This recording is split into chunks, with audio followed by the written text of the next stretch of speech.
na may sobrang bigat na bag. Ready na ba kayo for a journey to freedom and fruitfulness? Hindi ko kayo marinig! I can hear you! Ayan! Tulungan niyo nga akong palakpakan ang ating pika, si Coco! Wow! Ang daming bata! Oh! Aray! Aray! Ang clumsy ko naman! Hello! Magandang araw sa lahat! Ako nga pala si Coco! Ay naku! Ang bigat ng bag na to! Kahit anong gawin ko, hindi ito gumagaan! Shine. Friends, naranasan niyo na ba na parang ang bigat-bigat ng dala niyo? Or ang bigat ng loob niyo? Parang may dalang lungkot, takot, or mga pagkakamali? Ganyan ang nararamdaman ni Coco sa ngayon. Lumapit si Shadow kay Coco. Huwag kang makinig kay Shine! Kaya mo yung mag-isa! You can do it on your own! Kaya mo yan! Maging strong ka lang! Hindi mo kailangan ng tulong ng kahit na sino! Coco. Siguro nga kung may iba pa akong susubukang paraan, baka gagaan din ang buhay ko. Baka sakaling maging free ako. Sinubukan ni Coco ang iba't ibang bagay para gumaan ang kanyang pasal. Ngunit, bawat bagay ay dumadagdag sa bigat. Lumapit si Shadow kay Coco at sinabi, "Alam mo ba, para maging masaya ka, dapat lahat ng tao gusto ka. Kung lahat ng tao gusto ko, huwag kang makinig kay Shine. Alam mo ba, para maging masaya ka, dapat marami kang pera. Magpakayaman ka, sumikat ka. Yan ang solusyon."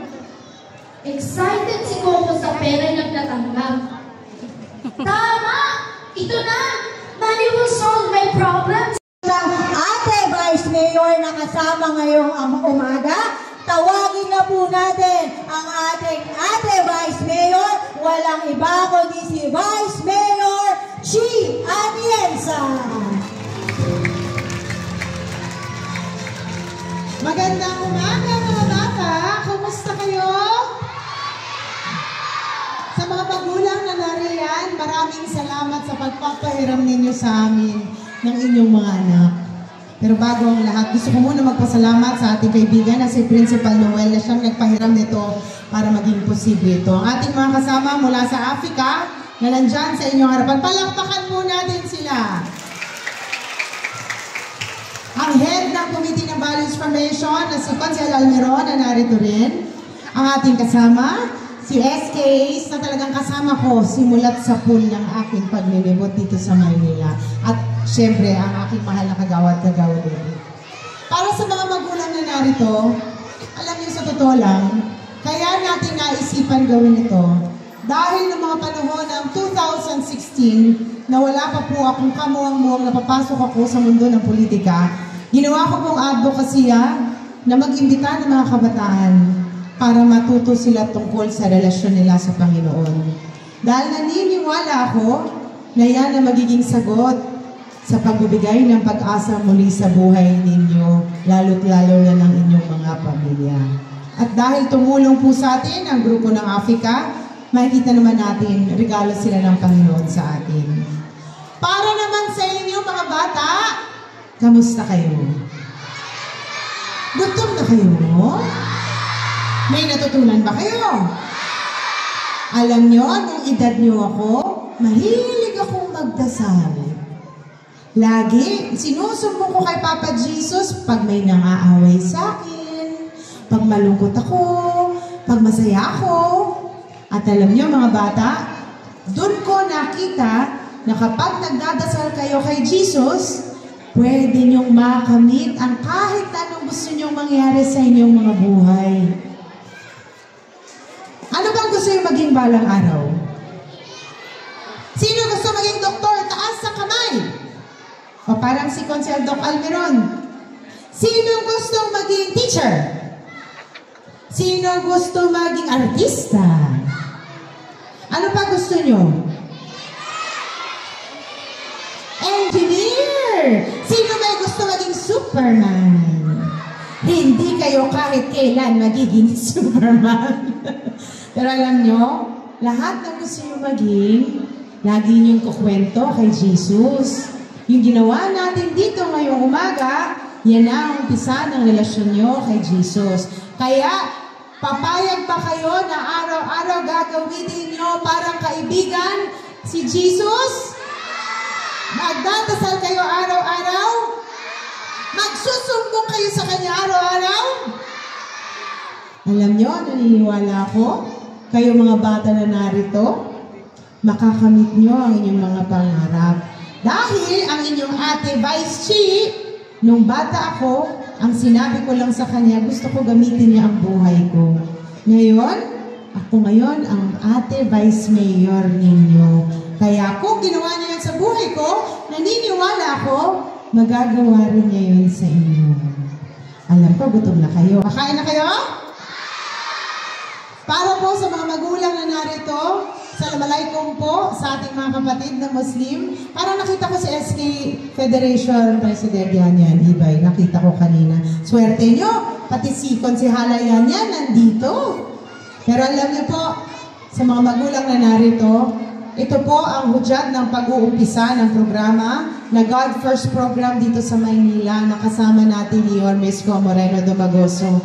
Dahil, di ba, lagi niyang sinasabi, Manila God First, tama ba? Uunahin natin turuan ng mga kabataan na iangkla ang kanilang buhay sa Panginoon.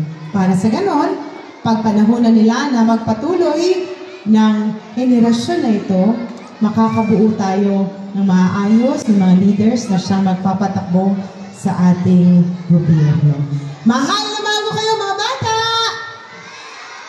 Sabihin nyo, maraming salamat Africa!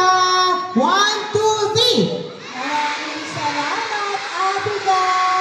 Maraming salamat rin sa inyong pagdalo. Huwag niyong kalilimutan ang mga natutunan niyo ngayong araw, okay? Mahal na mahal na mahal ko po kayo. Maraming salamat po. Manila! God first! Maraming salamat po sa ating ate Vice Mayor Chia Tenza.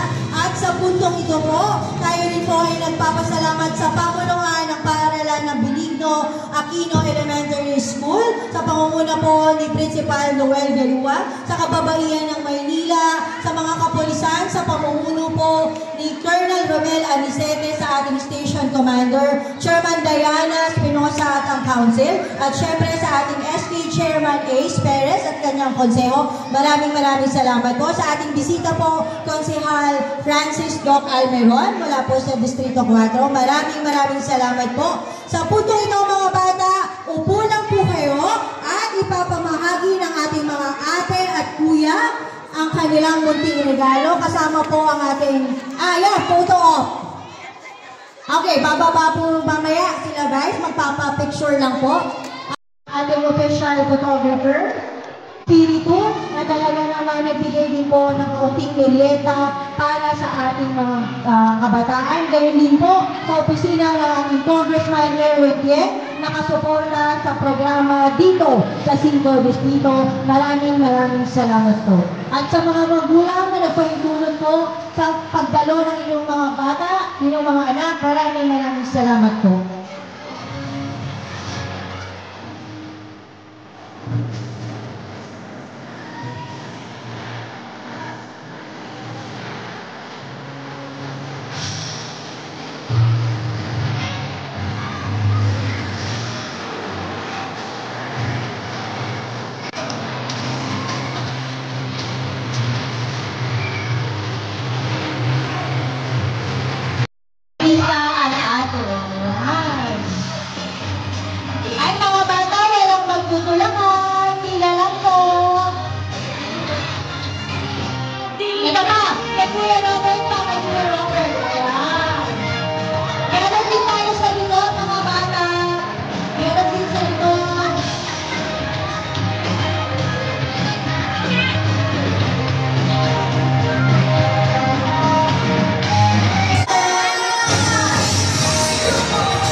palamig din po na libre ang ating Coach vice. Don, okay na po ba dyan?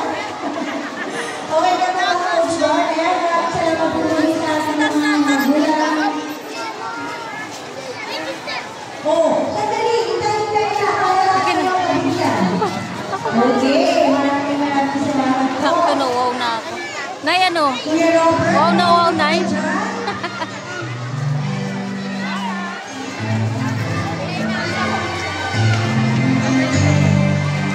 Ayan, meron din po sa gitna.